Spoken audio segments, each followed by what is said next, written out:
Hey everyone, welcome back to MarketSnap. Capricor Therapeutics just went through one of the most violent repricings I've seen in biotech this year, and the dust is nowhere near settled. We're breaking down what the FDA delay really means, why the stock lost 3/4 of its value in a single quarter, and whether the fundamentals still support any kind of bull case. Let's set the stage here, because context matters. Capricor is a clinical stage biotech out of San Diego, led by CEO Linda Marbon, and it's been laser-focused on one thing: diramyocel, a cell therapy aimed at treating Duchenne muscular dystrophy. This is a devastating genetic disorder that primarily affects boys, causing progressive muscle degeneration. The company has essentially staked its entire future on getting this therapy across the FDA finish line. Now the story took a dramatic turn in late August of 2026. The FDA announced it was extending its review of diramyocel by 3 months. On the surface, a routine delay, but the market reaction was anything but routine. Here's what you need to understand about Capricor's business model. It's a single-product company with a pipeline that includes CAP1002, engineered exosomes, CAP2003, and even an exosome-based vaccine platform. But make no mistake, diramyocel is the whole ballgame. Founded back in 1996 and headquartered in San Diego, this is a company with just over 230 full-time employees, trading with a market cap around $360 million as of the latest snapshot. The stock sits at roughly $6 and change per share. And here's the thing: the beta is low at around 0.5, which sounds conservative, but that's misleading for a biotech with this kind of binary risk profile. The average daily volume is about 3.6 million shares, so there's plenty of liquidity, but also plenty of volatility when headlines hit. Now let's talk about the revenue picture, because this is where things get interesting. In fiscal year 2024, Capricor generated about $22 million in revenue. In 2025, that number collapsed to essentially zero. That's a massive red flag on the surface, but context matters. This is a company that's been transitioning from grant and collaboration revenue to a pure-play commercial stage wannabe. The revenue cliff isn't a demand problem, it's a strategic shift.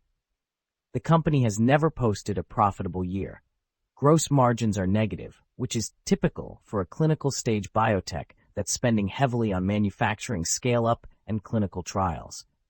When you're burning cash to prepare for a potential commercial launch, the income statement is going to look ugly. The question is whether the eventual payoff justifies the burn. Let's dig into the earnings picture, because Q2 2026 was a mess. The company reported a net loss that continued a multi-year trend of widening losses. In 2023, the net loss was around $22 million. In 2024, it jumped to $40 million, and in 2025, it ballooned to over $105 million. That's a steepening burn rate, and it's primarily driven by the costs of running the HOPE-3 trial and preparing for commercialization. The EPS story is equally stark. From a loss of 83 cents per share in 2023 to $1.15 in 2024 to $2.26 in 2025. The share count has also been climbing, from about 26 million shares in 2023 to over 46 million in 2025. That's dilution on top of losses, which is the classic biotech funding model, but it means existing shareholders are getting squeezed from both directions. Now here's where it gets really interesting. The Q2 2026 earnings call was notable for what didn't happen. Management reportedly skipped the Q&A session with analysts. You don't do that when everything is going smoothly. That omission, combined with the ongoing securities class action, tells you management is in full damage control mode. Looking at the Q1 2026 earnings call from May, management was still projecting confidence. They reported a net loss of roughly $42 million for the quarter, which was actually an improvement over the prior year period. They talked about advancing diramyocel toward FDA approval, resolving their legal disputes, and preparing for commercialization. The tone was optimistic, almost bullish. They were positioning diramyocel as a potential game-changer for Duchenne patients, and they highlighted the strength of their balance sheet heading into the PDUFA date. But that optimism aged poorly. By August, the narrative had completely flipped. Let's get into the balance sheet, because this is actually the one area where Capricor has some breathing room. As of fiscal year 2025, the company reported cash and cash equivalents of roughly $287 million. Now, I want to flag something here. The numbers in the financial statements show some unusual scaling, but the takeaway is that the company raised significant capital, likely in anticipation of the commercial launch. The current ratio is around 7.3, which means they have plenty of short-term liquidity. The debt-to-equity ratio is a manageable 0.37. So financially, this isn't a company that's on the verge of bankruptcy. They have runway. The question is whether that runway is being used wisely. Operating cash flow was negative $69 million in 2025, and free cash flow was negative $72 million. So they're burning through roughly $70 million a year. At that rate, the $287 million in cash gives them about 4 years of runway, assuming the burn rate doesn't accelerate. That's actually a decent cushion for a clinical stage biotech. Now let's get into the SWOT analysis, because this is where the real picture emerges. Starting with strengths, Capricor has a strong balance sheet with significant cash reserves. They have a compelling product candidate with diramyocel, which has shown promise in treating Duchenne muscular dystrophy. They also have an experienced leadership team with deep biotech expertise. And the FDA's decision to review the therapy, even with the delay, suggests the data package has merit. On the weakness side, this is a single-product company. There's no diversification. If diramyocel fails or gets delayed further, there's no plan B. The company has never been profitable, and the losses are widening. There's also the ongoing securities class action, which is a legal overhang that could result in significant financial penalties. And the management decision to skip the Q&A on the last earnings call doesn't inspire confidence in transparency. Now, opportunities. If diramyocel gets approved, the market opportunity is substantial. Duchenne muscular dystrophy affects thousands of patients in the U.S. alone, and there's a clear unmet medical need. The exosome platform also has potential beyond Duchenne, which could provide future growth avenues. And a successful launch could attract partnership or acquisition interest from larger pharma companies. But the threats are equally significant. The FDA delay itself is a threat, as it pushes back the potential revenue timeline and gives competitors more time to catch up. There's also the regulatory risk of a complete rejection or a request for additional trials, which would be devastating. The class action lawsuit could result in substantial damages, and the competitive landscape in Duchenne therapies is crowded, with several other companies pursuing treatments. Let's look at the price action, because it tells a brutal story. Over the past week, the stock is down about 5%. Over the past month, it's down 65%. Over 3 months, it's down 76%. And over 6 months, it's down 75%. But here's the twist. Over the past year, the stock is actually up about 3%. And over 5 years, it's up 65%. So what you're seeing is a massive bubble that formed on FDA approval hopes and then popped violently when those hopes were delayed. The stock went from the mid-20s down to around $6, and it's now trying to find a floor.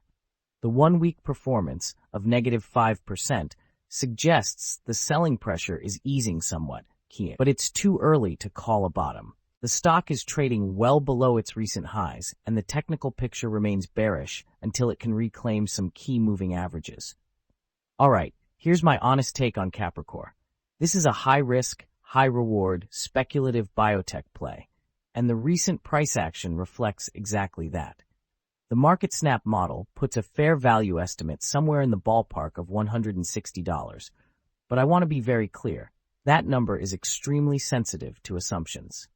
The model is using forward earnings estimates that assume diramyocel gets approved and ramps quickly. Change that assumption, and the fair value could easily be in the $20 to $30 range. The DCF model, which is more conservative, spits out a fair value of around $21, which is actually above the current price. So what do I actually think? The FDA delay is a significant setback, but it's not necessarily a death knell. 3-month extensions are common in biotech, and they don't automatically mean rejection. The company has cash to survive, and the underlying science hasn't changed. The problem is the market has lost confidence in the timeline and, more importantly, in the integrity of the data. The allegations around unagreed changes to the statistical analysis plan are serious, and the class action lawsuits are piling up. The upside case is that the FDA approves Duramiocel, the legal issues get resolved, and the stock re-rates significantly from these depressed levels. The downside case is that the FDA asks for more data, the approval gets pushed out another year or two, and the stock continues to bleed out as dilution eats into shareholder value. My honest view is that this is a show-me story now. The company needs to regain trust, and that starts with transparent communication and a clear regulatory path. I wouldn't be a buyer here without a very high risk tolerance, but I also wouldn't be surprised to see a meaningful bounce if the FDA news turns positive. The model output for this name looks noisy, so don't hang your thesis on a precise fair value call. If you disagree with our inputs, you can plug in your own growth or discount rate assumptions on the intrinsic value calculator at MarketSnap.com and see how the number shifts. What do you think about CAPR? Leave your take in the comments below. Thanks for watching. If this helped you think through the story, hit like and subscribe for more stock deep dives. See you in the next one. MarketSnap brings everything long-term investors use daily into one clean, fast platform. Explore stock financials, SWOT analysis, valuation ratios, 5-year analyst estimates, and our intrinsic value calculator, built with real fundamentals, not hype. All in a layout that's simple to read and ridiculously fast to navigate. And when you want to talk investing, join Nexus, our community where investors share valuations, posts, and stock discussions, all connected directly to the data. Use our stock's intrinsic value calculator to run and save real valuations with no spreadsheets. Share your analysis and valuations with others in the Nexus community. Get daily market summaries in video, audio, and article formats. Track the market with our earnings, dividend, and economics calendar. Our homepage gives you a real-time market overview with interactive heat maps, top market movers, and major index performance at a glance. Track daily performances, discover the most active stocks, and analyze performance across different timeframes, from weekly to yearly trends, and see which industries are leading or lagging. It's free to create an account, with optional access to premium forward-looking data. Try it now at MarketSnap.com and invest with clarity, not noise. That's a wrap for today's stock market summary from MarketSnap. Thanks for tuning in, and make sure to stick with us for daily updates and deep dive SWOT analyses to keep your investment strategy sharp. Whether you're navigating short-term turbulence or building wealth for the long haul, we've got the insights to help. See you tomorrow.